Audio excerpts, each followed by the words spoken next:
What if the person that you're taking advice from is the exact reason why your life is not working the way that you want it to? Now, this video is specifically aimed at men. Now, it doesn't mean that it has to be for men, but this video is important. Now, if you've not yet watched Louis Theroux's Manosphere documentary on Netflix, I highly recommend you do, for no reason other than it is a great conversational piece. If you know anything about Louis Theroux's work, if you watched any of his previous documentaries, let me tell you this: for no other reason, it will be a great talking point with your friends, your family, your partners, whoever.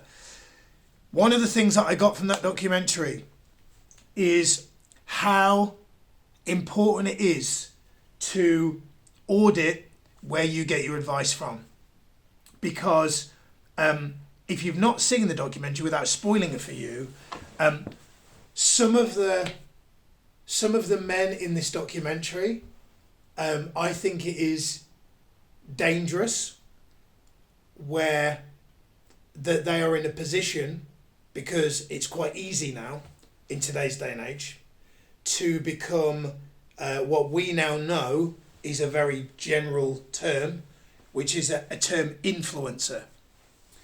Because the scary thing about that term is, and Robert Cialdini wrote a great book called Influence, is that word effectively is what is, for me, the biggest and scariest thing about that documentary.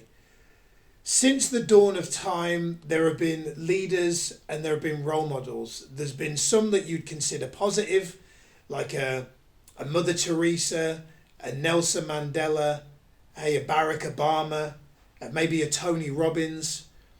But for every one of those, there's Pol Pot, there's Adolf Hitler, there's...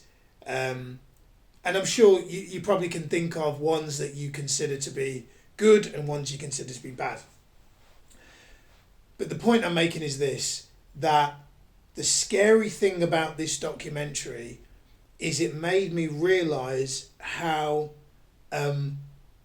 especially one or two of these, I'm not going to call them men, boys, are in now a position of influence. Now, for those of you that don't know me, I do public speaking a lot.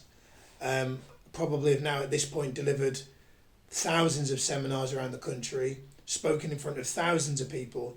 At time of doing this video, I'm in Macclesfield today, speaking at an event. We've got maybe 100 people in the room.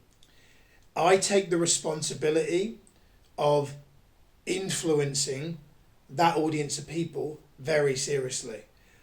I remember when I, not that I didn't take it seriously, but I remember when I used to step on stage and it was charisma that was my leading trait. And looking back on reflection, the danger with charisma is if a person is charismatic, and I've been lucky to have a little bit of that, and I don't tell you that sounds very cocky, but I just mean the way I was raised, the kind of family values that we had. My mum was a gym instructor. She ran a gym for 20 years. So if you're in social front-facing public sector type stuff, if you run a pub or a gym, or you're a personal trainer, or you're at the hotel lobby, you're probably going to have charisma, right? Even if today's the day and age, you're a good Uber driver. My father-in-law is a taxi driver. He's charismatic, right? Because he's a people person. So that's what I mean by charisma. The problem with charisma is if there's no substance behind it. And I'll be the first to admit that when I used to speak on stage years ago, that it's not that there was no substance behind it, but I wasn't congruent. And what I mean by that, and this is the biggest problem that I had with this documentary, and by the way, I don't have a problem with the documentary, I don't have a problem with Louis Theroux. I think he's bringing to light some of the issues that we have in this world, and male influence over young men is a problem, in my opinion. Is that the problem with charisma is that if it's not congruent, I think it's very easy to get a person to do something that might not actually be right for them. So, for example, in the documentary, there is a young guy in particular. His name's HS Tiki Toki, I think is his handle. And in my opinion, he's not a good influence. Now, before I go into judging him, I'm not actually judging him. I'm judging the system that he's grown up in. Because he's not just randomly woken up one day and gone, I'm going to be a loud, obnoxious influencer. No, he's seen a loud, obnoxious influencer and gone, I'm going to model that. So the problem isn't one individual. And to make him be the scapegoat is wrong in and of itself. The problem is the system. And when I say the system, watching that documentary, I actually felt very grateful. Here's why. You see, if you don't know this about me, and you probably do if you know me personally and if you've watched any of my content before, I was a boy that was raised by my mum. My mum was a single parent, did amazing at raising me, raised me on a council estate in Birmingham. My mum and dad broke up before I was born, right? And so one of the decisions that my mum made, firstly, I remember I met someone at an event recently. So Ladywood is the area where I was raised in Birmingham. I met somebody at an event recently, and I think it was a guy, and he said to me, he said, oh, you've turned out well. And I said, what do you mean? He said, well, considering you're from Ladywood, you've turned out well. I said, first and foremost, thank you. Thank you for the compliment. I said, we left when I was 12. We moved to Chesterfield, which is very predominantly was then a very white town. And initially I hated it because I didn't fit in by just segue of the colour of my skin. And if you remember what it's like to be 11, 12 years old, fitting in is hard. Right? It's hard as it is. And I just fitted in a school in Birmingham. And now my mum's taken me out of it. So I resented her for that. Looking back on reflection, it was the best thing for me. And she knew what was better for me than I even knew for myself. I was a kid, right? I didn't know. But this person said, you turned out well. And I said, what do you mean? And then I asked my mum, I said, Mum, this guy said to me, you turned out well considering you're from Ladywood. I said, what was wrong with Ladywood? I thought Ladywood was all right.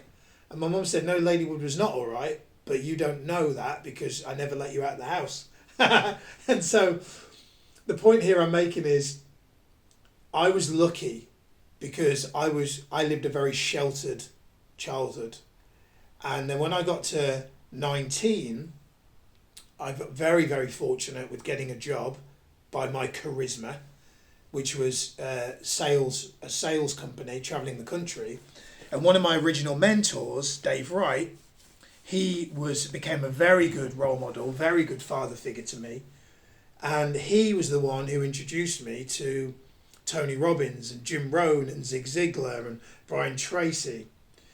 So they became now other male mentors. I also had a very good uncle that is in my life still to this day, who was a very good role model. My Uncle Lee, very good role model. Other uncles as well that were good role models too.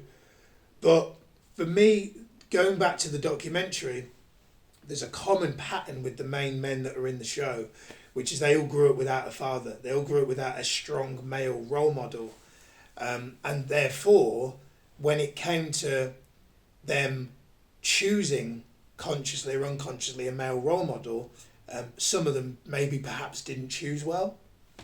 And this young boy that I've mentioned, HS Tiki Toki, my projection is maybe he didn't choose well. Maybe he didn't choose people that had a moral compass. Maybe he didn't choose people that had good values. And I was lucky because I think if I were born and raised, if I was 16 or if I was 12, 13 today and I had a phone, who would be my role models? Would it be Tony Robbins? Would it be Jim Rohn? Probably not, right? Because there are other versions of that. And I know over the years I have got mentors and I've got coaches and joined programs that on reflection, I probably didn't need to join, right? I've spent tens of thousands of pounds on mentors, and you know what? Some of them, it was definitely a great decision. Like I remember one particular mentor, a great friend of mine, Andy Harrington, investing in him and learning how to present, learning how to speak, changed my life, changed the trajectory of my career. It's transformed my family's financial future, and it has given me a very, very amazing gift of getting to communicate and speak and make a real difference, and I take that very seriously. And he has been a phenomenal mentor to help me to do that. But then there's been other masterminds, other programs that I bought into, which on reflection, I look back and go, probably didn't need to do that. But the reason I did it is because unconsciously, I was still looking for a father figure. I was still looking for a role model.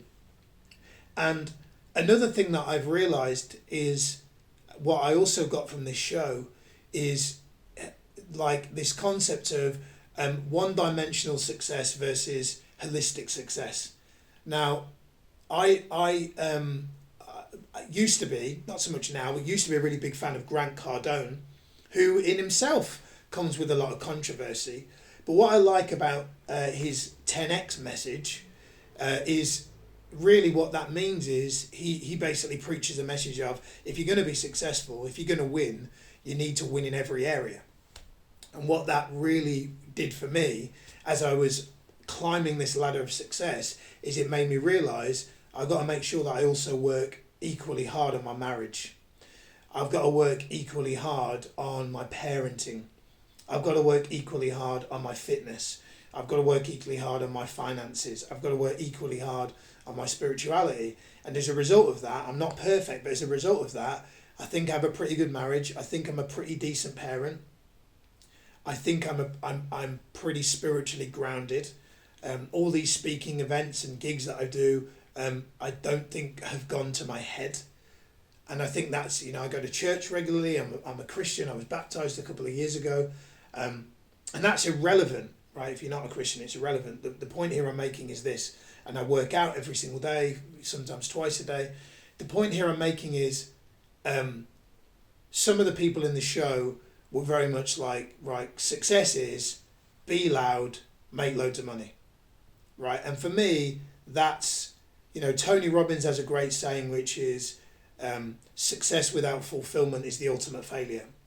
What that means to me is if you be loud and make loads of money, but you don't have a great marriage, what's the point? Like, I know, no judgment, I've got friends, I've got mentors who have achieved a lot, been loud, made loads of money, and their marriage is broken down. Now that's a two-sided coin, right? That's not means that all about them. But when there's a great saying I love from Gary Vaynerchuk, who says, and I heard this via another friend of mine, Nick James, who said, Gary Vaynerchuk said to him, it doesn't matter how much money you make, what matters more is how you make it. So for me, there will probably be a limitation to how much money I can make, maybe, because if you said to me, would I happily double the income, but be away from my family even more than I am already? No. Would I treble the income, but it meant my health went down? No. Which is why that quote from Robbins, success without fulfillment is the ultimate failure. Because my worry is that there are men out there today, influencers, like the guys in this Manosphere documentary, that are teaching men how to be a certain way. And hey, no judgment, some of them making a lot more money than I am. But at what cost? Right? At what cost? And that's, it's not just about money. It's like, imagine a personal trainer gets you in the best shape of their life, that they're angry, right? I can think of bodybuilders who look amazing, but they have body dysmorphia, right? That's not real success, right? Or a person is incredibly wealthy, but their relationship with their kids isn't very good. So the point I'm making is this, is be very conscious, both men and women watching this, about where you get your advice from.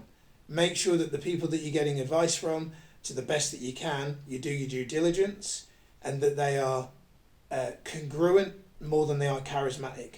I will never sit here on a video and pretend that I'm perfect. I'm imperfect. I haven't got life figured out. I'm trying to figure out as I go along. I still catch myself judging myself. I still catch myself judging other people. My health isn't perfect. My finances aren't perfect. My relationship with my wife and my children isn't perfect, but I'm aware. I'm aware of myself. I'm aware of right from wrong.